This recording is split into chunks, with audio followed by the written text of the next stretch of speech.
Hello and welcome back to our channel. So in this tutorial video, I'll show you how you can fix the error code VAN1067 in Valorant on Windows 11 or 10.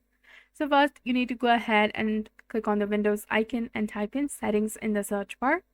Go to the Windows update and click on check for updates, and if there are any updates available, install them. Once they're installed, close the settings window.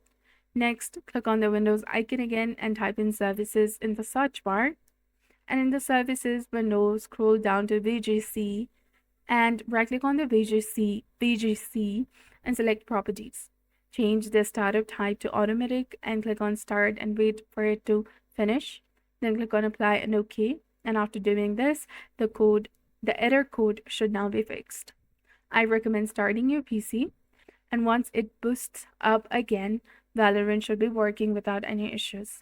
So that's it for this video. I hope you found this helpful. If you did, please like, share, and subscribe. Thanks for watching. We'll see you again in the next one.